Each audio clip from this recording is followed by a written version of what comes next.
It's all over now, baby. Yes, I'm done, done, done, done, done.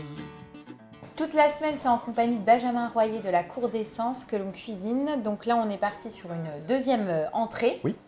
Avec un pain de campagne, du chèvre. Enfin voilà, explique-moi un petit peu l'état d'esprit de cette recette-là. Donc on va préparer l'hiver, parce qu'on est quand même passé du jour au lendemain à des températures un peu frisquettes. Donc un beau pain de campagne de chez votre boulanger. Oui. J'ai de la chance au village, il est juste extraordinaire. Ensuite, on va prendre un petit fromage de chèvre. Donc là, ils sont de Sommervillers, donc pas loin de chez moi. Je me suis amusé à faire des petits pickles.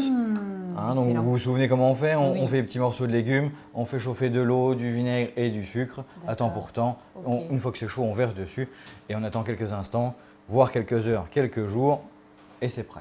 Ok, et tu peux faire ça avec tous les légumes, toutes les tailles. Là, je me suis amusé à faire des carottes, du coup, on les a fait toutes fines. Là, on a fait des petits sommités de chou-fleur. Oui. Donc, à la base, j'avais pris du chou-fleur violet. D'accord. Et avec le vinaigre, bon, voilà, ça change de couleur, c'est rigolo. On va faire une petite crème donc, avec les chèvres, donc une petite crème fouettée. Ok.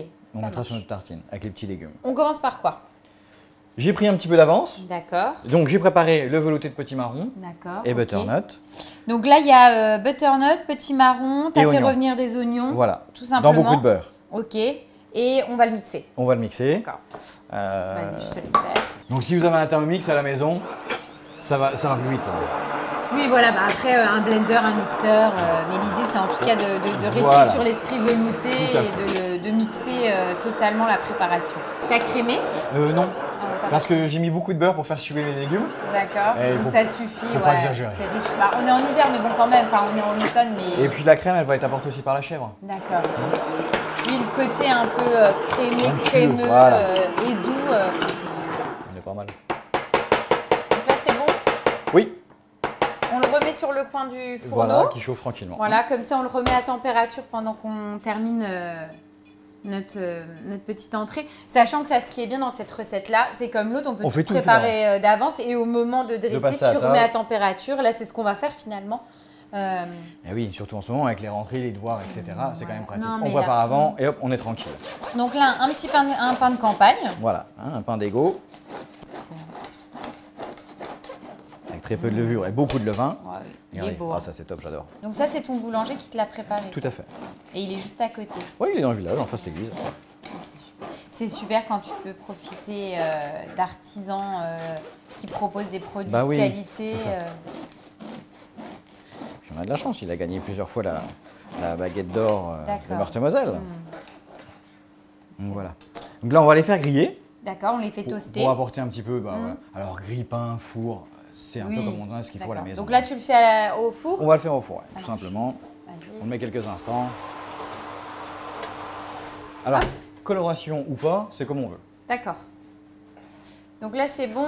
Le pain, on le met de côté. Et puis, on s'occupe de quoi? De la crème de chèvre? On va s'occuper de la crème de chèvre. Donc là, tu prends, c'est un chèvre frais. C'est un chèvre frais. On va peut-être en faire qu'un. T'essayes de prendre un maximum des produits. Bah oui, quand il y a des gens qui font aussi bien que ce qu'on pourrait trouver ailleurs, pourquoi s'en priver? Oui, puis ça joue le jeu et je pense que d'ailleurs, en général, les clients sont contents aussi. Voilà. Quand tu sais que tu manges un produit du coin, c'est toujours plus sympa. Et puis eux, du coup, les clients, ils peuvent y aller. S'ils ont aimé le produit, ça. Ah bah tiens, j'ai vu que là, on mangeait ça chez vous, etc. Et du coup, ça permet aussi de faire une belle boucle, quoi. Donc là, tu rajoutes un petit peu de crème. De la crème pour le détendre. C'est juste pour le détendre à la fourchette. Et tu l'écrases. Alors pareil, si on veut le faire au robot, ça se fait au robot, ça va plus vite. Alors là, tu es parti sur de la crème pour le détendre, mais on aurait pu très bien faire avec du lait de chèvre ou un truc comme ça, c'est possible. Pour rester dans philosophie. Oui, bien sûr. Après, si on aime les choses corsées, effectivement, on pourrait. Avec un yaourt nature à la chair. Oui, enfin, le détendre, quoi. Donc là, on va terminer la crème de chèvre. Oui. Un petit peu de crème fouettée pour l'alléger. Ah d'accord, tu mets ta crème fouettée. Et ensuite, on n'a plus qu'à faire le dressage. En gros, préparer la tartine, on verse le velouté dans un petit bol ou contenant et puis on déguste. Allez.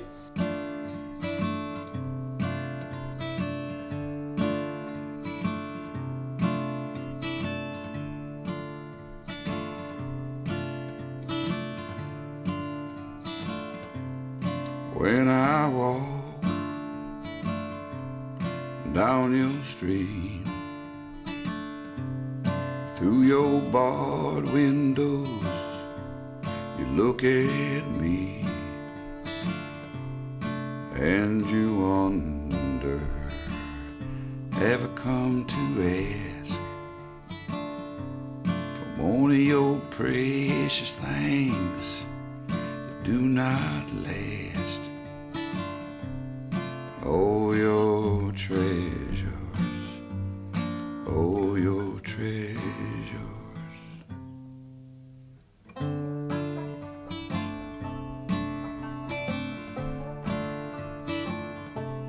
You think you know me. C'est top. En fait, ce qui est sympa, c'est qu'on a un vrai jeu de texture déjà, et aussi un jeu chaud et froid. La petite crème comme ça de chèvre et la tartine, ça permet vraiment d'apporter de la gourmandise à la soupe. Et tu as un jeu chaud-froid, donc ça apporte de la douceur. Enfin, vraiment, le mariage est excellent. Puis ce qui est sympa, c'est que vous pouvez finalement décliner la recette de soupe en fonction des légumes du moment. Et puis un peu pareil avec la petite tartine. Quoi. Ouais. Donc c'est vraiment top. Et ça a fait son petit effet. Donc non, c'est super. Ça peut être un fromage frais aux herbes, ça peut être, pour pas citer de marque, mais on peut faire avec ce qu'on veut. On peut le décliner à l'infini. Voilà. C'est une belle valeur sûre. Ensuite, Benjamin, on part sur quoi? Eh ben, on va faire un poisson. Okay. Un filet de dorade royale avec une poêlée de haricots et coco, enfin coco dans l'esprit, et puis champignons de Paris. Okay. Bon, locaux.